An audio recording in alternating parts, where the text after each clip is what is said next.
Seperti HP.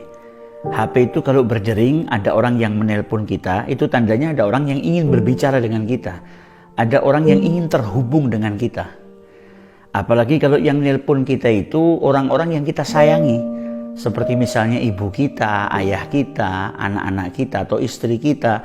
Maka ketika mereka menelpon, kita langsung angkat. Kita tidak menunda untuk mengangkat telepon tersebut.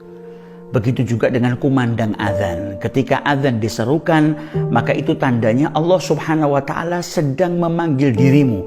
Allah mau engkau terhubung dengan Allah Subhanahu wa Ta'ala. Oleh karena itu, sahabat Ibnu Mas'ud ketika bertanya kepada Rasulullah SAW tentang amalan yang paling dicintai oleh Allah Subhanahu wa Ta'ala, maka Nabi Muhammad menjelaskan yang pertama, as-salatu ala waktiha, salat tepat pada waktunya. Karena ketika seseorang itu bergegas memenuhi panggilan Allah Subhanahu wa Ta'ala, pada hakikatnya dia sedang membuktikan cintanya kepada Allah Subhanahu wa Ta'ala. Diseru oleh Allah Subhanahu wa Ta'ala, maka dia bergegas memenuhi panggilan Allah Subhanahu wa Ta'ala. Ada salah seorang yang saleh pernah menceritakan ketika dia masuk ke masjid mau sholat, dia lihat ada orang tua yang sedang berwudu.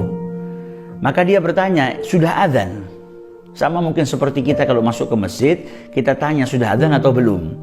Maka orang tua yang sedang berwudu tadi menjawab orang saleh tadi, adhabu ilaihi qabla an yunadini. Aku itu pergi menuju kepadanya sebelum ia memanggilku. Jadi sebelum datang waktu sholat, sebelum azan, orang tersebut sudah bersiap-siap untuk memenuhi panggilan Allah Subhanahu wa Ta'ala. Nah, itu menunjukkan bukti kecintaannya kepada Allah Subhanahu wa Ta'ala. Karena bagi seorang pecinta itu, waktu yang ditunggu-tunggu adalah waktu perjumpaan dengan kekasih hatinya. Jadi kalau kita mau tahu bagaimana kadar cinta kita kepada Allah Subhanahu wa Ta'ala, bagaimana diri kita ketika datang waktu sholat. Kalau kita bahagia itu tandanya kita cinta kepada Allah Subhanahu wa Ta'ala. Dan orang yang jatuh cinta, dia akan senantiasa merindukan waktu perjumpaan dengan kekasihnya. Kalau kita merindukan terus-menerus waktu perjumpaan dengan Allah Subhanahu wa Ta'ala, itu tandanya kita cinta kepada Allah. Selesai waktu sholat, kita sudah menuju atau menunggu waktu sholat yang berikutnya. Sudah rindu dengan sholat yang berikutnya. Itu menunjukkan kecintaan kita kepada Allah Subhanahu wa Ta'ala.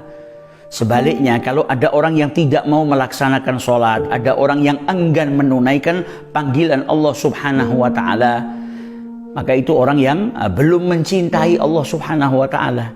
Karena sholat itu adalah waktu perjumpaan seorang hamba dengan Tuhannya. Kalau ada orang yang meninggalkan sholat, tidak mau sholat, itu seperti dia tidak mau berjumpa dengan Allah Subhanahu wa Ta'ala. Nah, orang yang tidak mau berjumpa dengan Allah Subhanahu wa Ta'ala harusnya bertanya kepada dirinya sendiri, apa yang diperbuat oleh Allah Subhanahu wa Ta'ala kepada dirimu sehingga engkau enggan berjumpa dengan Allah Subhanahu wa Ta'ala. Padahal Allah Subhanahu wa Ta'ala itu tidak pernah menzalimi kita, tidak pernah berbuat buruk kepada kita, tidak pernah jahat kepada kita. Yang ada Allah Subhanahu wa Ta'ala itu menghujani kita dengan banyak kenikmatan. Kita diberikan rezeki oleh Allah, diberikan kesehatan oleh Allah, diberikan keselamatan oleh Allah Subhanahu wa Ta'ala.